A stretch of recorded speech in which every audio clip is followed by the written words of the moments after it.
There's something about the Gus Lamont case that almost nobody talks about. Not the headlines, not the official statements, not even the search updates. It's the timeline. Because if you look closely, and I mean really look, there are gaps. Moments nobody ever explained. Windows of time that simply don't appear in the official records. And yet, locals say things happened during those missing minutes.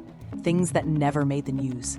Things that could completely change how we understand this disappearance. Before we unpack all of that, hit the like button so more people can see this timeline breakdown.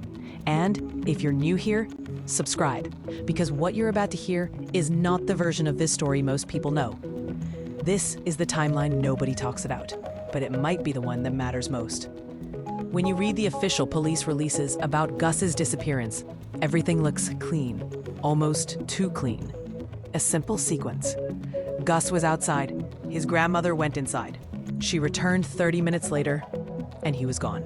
But here's the problem. The official timeline never gives minute-by-minute movements. No exact timestamps. No confirmation of who last physically saw Gus. No detailed account of what each adult was doing during that critical window. Police statements say, last seen playing outside. Grandmother returned after 30 minutes, and family was cooperative. Large search initiated. But they never clarify the exact moment the grandmother went inside, the precise time she returned, whether anyone else saw Gus during that 30-minute period, what noises, movements, or activity were happening around the property, how long it took before the search truly began inside the household. It's not that police are hiding anything. It's that official timelines often remove details they can't independently verify. And that is where things start to get interesting.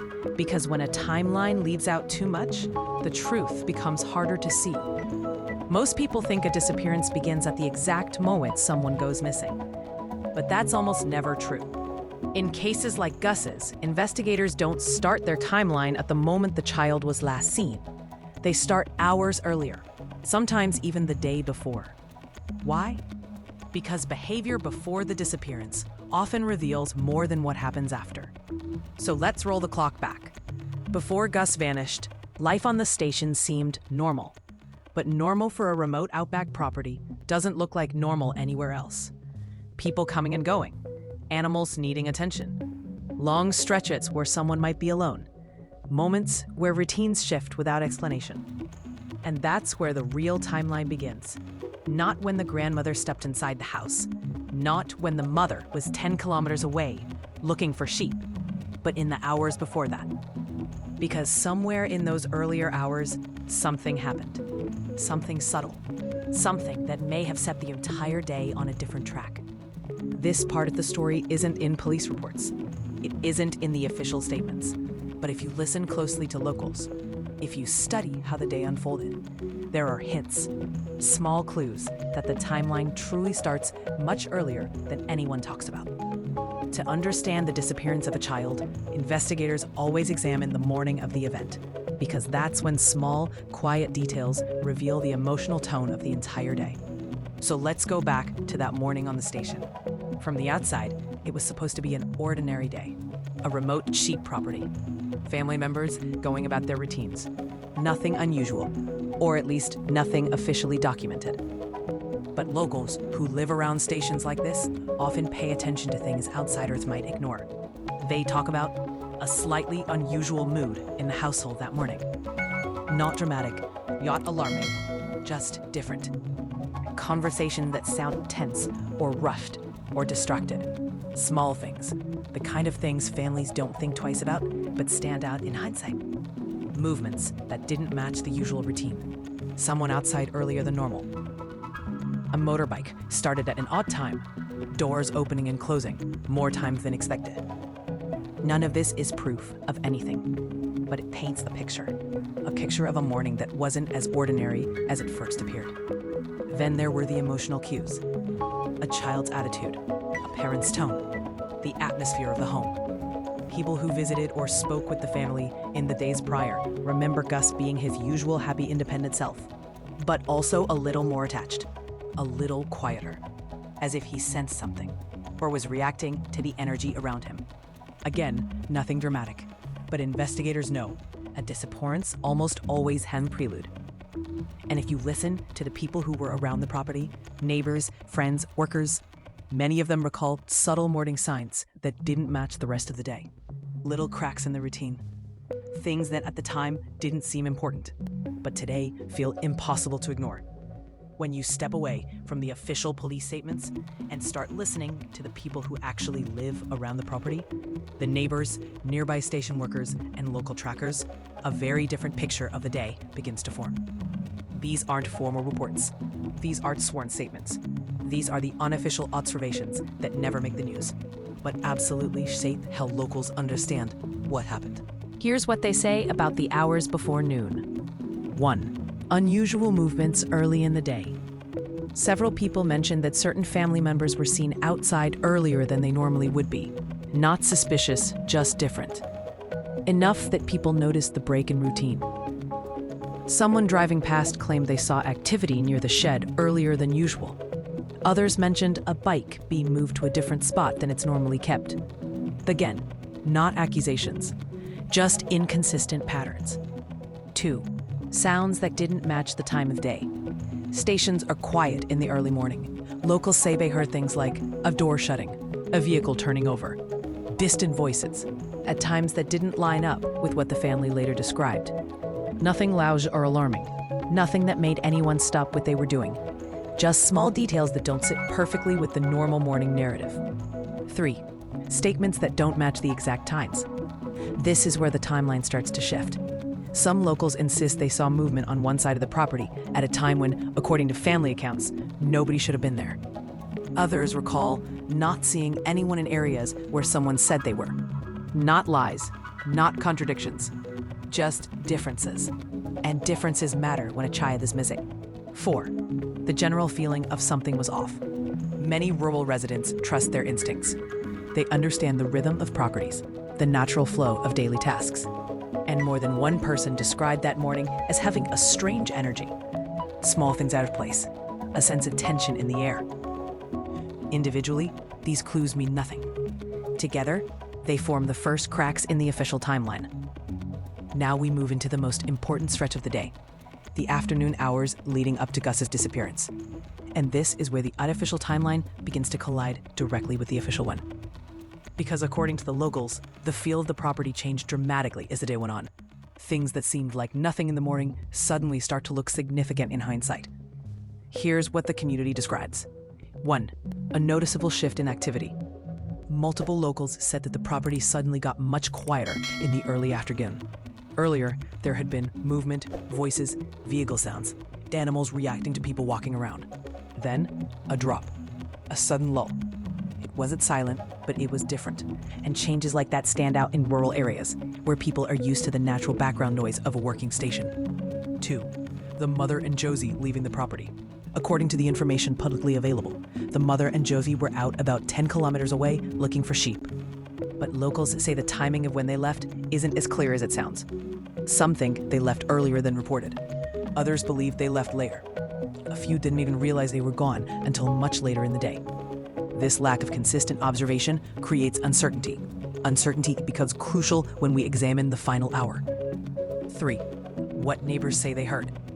A few people in nearby stations reported hearing a motorbike starting, a car door shutting, the dog barking repeatedly, voices raised but unclear which direction they came from.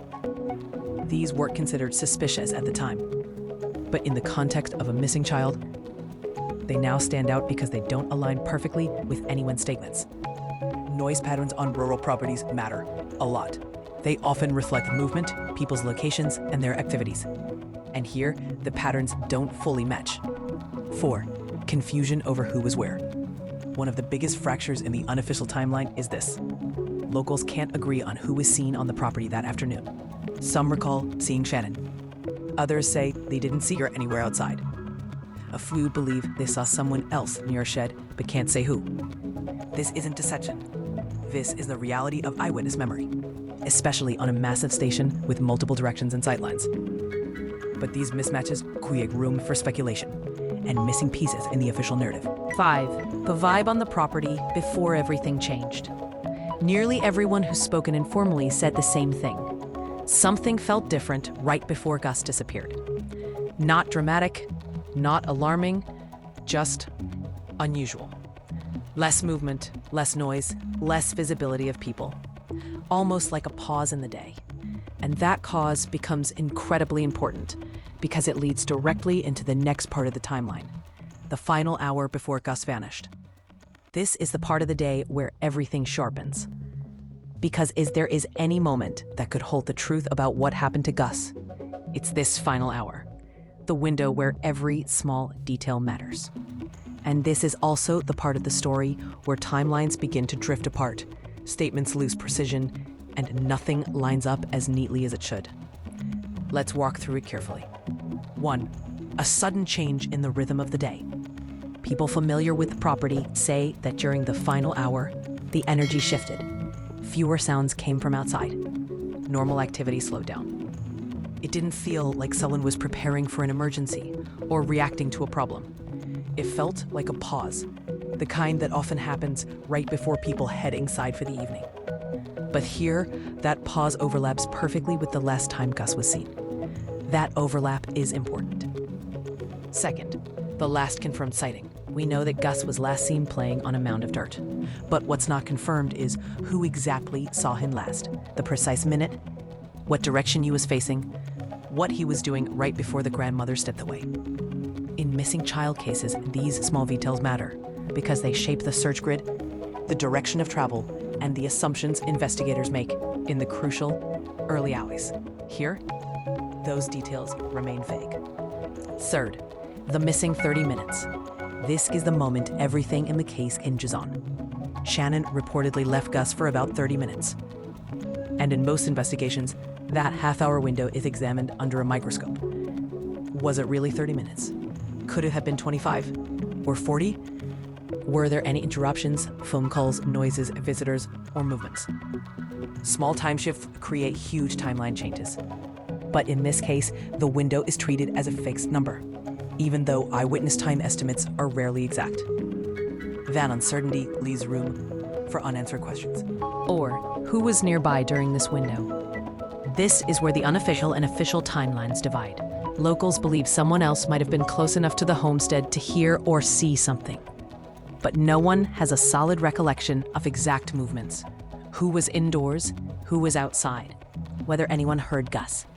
In a vast rural property, this isn't surprising, but it does mean that the last hour is foggy, not clear. And that fog is what makes the disappearance even more difficult to piece together. 5. The moment everything stops making sense. The grandmother returns, calls him inside. No answer. She looks around, still nothing. And that's when it hits. The property is quiet, too quiet. No child's voice, no footsteps, no movement, no sign of where he might have gone. This is the exact moment where the timeline fractures. Because a kid doesn't simply vanish into thin air within sight of a home, unless something unexpected happened during that last hour. What that something was remains the question nobody has been able to answer.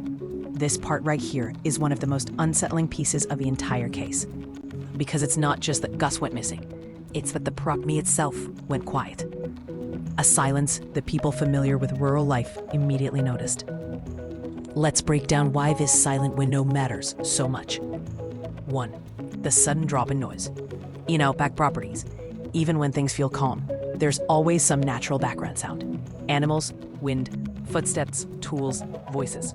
But people close to the family have said that during the time Gus disappeared, there was a noticeable dip in noise, almost like the homestead paused. That silence overlaps exactly with the same 30-40-minute window when Gus was last seen.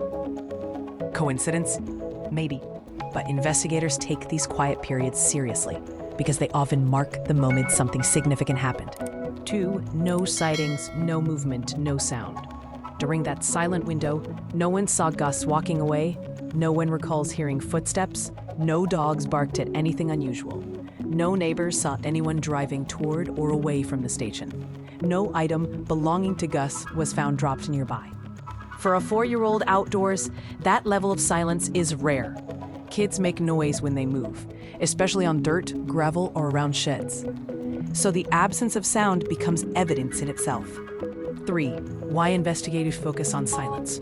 Police analyzing disappearances often treat dead zones like this as key markers. A silent window can mean the child stopped moving, the child changed direction, the child entered a place where sound wouldn't carry, or that something happened quickly and quietly. This isn't speculation. It's how timelines are built in missing persons investigations. And here, the silent window lines up perfectly with the gap in the timeline. 4. Silence reveals a possible truth. When everything goes quiet at once, it usually means one thing. Whatever happened, happened fast. Not prolonged, not noisy, not chaotic. Quick, quiet, and unnoticed. This is why the silence is so crucial, because it represents the exact moment investigators believe the case shifted from a child outside to a child who vanished. When you look closely at how fast people reacted the moment Gus was discovered missing, the response timeline starts telling its own story. Sometimes, it's not just the disappearance that matters. It's how everyone moves immediately after. Here's what stands out. 1. The immediate family search. Once Gus's grandmother realized he wasn't where she left him, the family began searching the property right away. But what's interesting is this. No clear direction of travel was ever identified. No objects, footprints beyond the original one, or disturbances were found. The initial ground search by the family didn't produce a single clue. For such a large station, that's unusual. Kids wandering leave trails, small ones, but trails nonetheless. The fact that the earliest searchers found nothing at all is the first red flag in the response timeline. 2. Police arrival and early focus. When police were notified and arrived on the station, the way they deployed resources tells us what they believed early on. They immediately began a wide-distance ground search, not a confined one. They called in trackers, airpol, SES volunteers, and even the ADF quickly. They searched dams, wells, sheds, and scrub immediately. This shows that from the beginning, authorities were treating this as a child who traveled farther than expected, or a child who was no longer close to the homestead. That's not random. It means something in the first hours made police think Gus didn't just hide nearby. 3. What areas they traversed. This is one of the most important clues. Police started with areas closest to the homestead, paths commonly used by family, terrain that would be familiar to a child, the dam, open scrubland. If they believe he wandered looking for his mother, this search order makes sense. But here's what doesn't make sense. None of the checks produced even a trace. No clothes snapped on wire, no fresh footprints beyond the one, no disturbed dirt, no scent hits, nothing. Search patterns usually reveal direction. Here, the response timeline shows the opposite, a complete lack of it. 4. What the timing suggests. When authorities move this quickly and this broadly, it usually means they believe two things. 1. The child may already be far from the starting point. 2. The exact moment of disappearance might not have been witnessed as clearly as first assumed. Early search behavior often reveals unspoken concerns.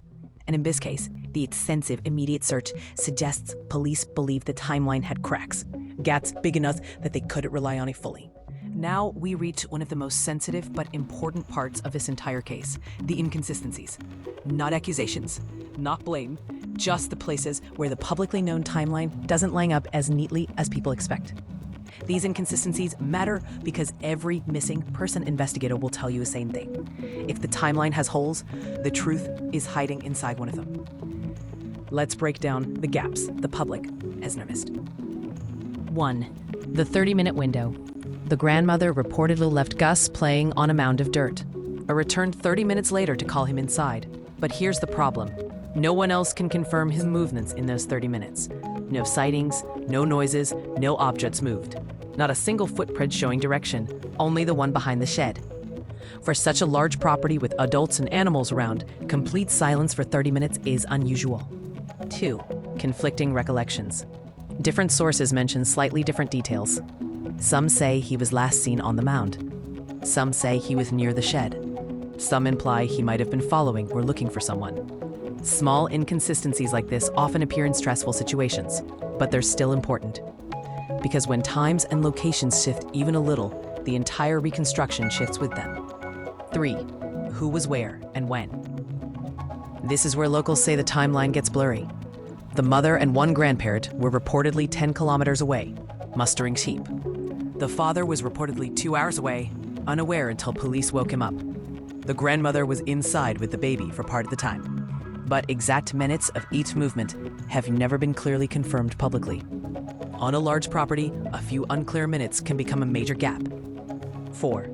The sound gap. Locals claim the property usually has noise: animals, bikes, tools, people working. But some report that at some point that afternoon, there was a strange period of quiet. No tools, no machinery, no voices, no movement. Again, not proof of anything, but it does match the disappearance window, and that makes people pause. 5. Missing micro details. When children vanish, authorities normally release specifics: last words spoken, exact timestamp, precise clothing condition, and smallest behavioral shifts. But in this case, several micro details were never made public. That might simply be privacy, or it might mean investigators still consider the timeline incomplete. All of these inconsistencies don't point to a person. They point to time. Something in the timeline is missing, and in missing child cases, missing time is often key. There's one thing investigators hate more than anything else in a disappearance case: gaps, missing minutes, unexplained silence. Because every time something doesn't get accounted for, every time a witness can't lock down a moment, every time someone says, "I thought he was right behind me," the entire investigation shifts direction. And in Gus's case, there's a block of time that simply doesn't add up. Why those missing minutes matter. A disappearance rarely begins at the minute someone is reported missing. It begins earlier, in the gaps between what people think they remember and what actually happened. When 10, 15, or even 25 minutes cannot be accounted for, search teams start in the wrong place, theories drift away from reality, the official timeline becomes fragile, and the earliest, most important clues fade. It means the story everyone believes may not be the story that happened. The hard question viewers need to ask: if every adult thought they knew where Gus was, and if every part of the day is supposedly normal, then why is there missing time? Because missing time does not happen on its own. Something always kills it. A distraction, a sound, a movement, a moment when someone turned their back, or something that shifted the whole direction of the day without anyone realizing it. This is the moment, the gap, that changes the entire case. And until that gap is explained, nothing else will fully make sense. If you've been following this breakdown and you want to see what we uncovered in the next chapter, the one where we ask the question nobody wants to ask, make sure you subscribe, drop a comment with your theory, and tell us whether you believe the missing time was an accident or something else entirely.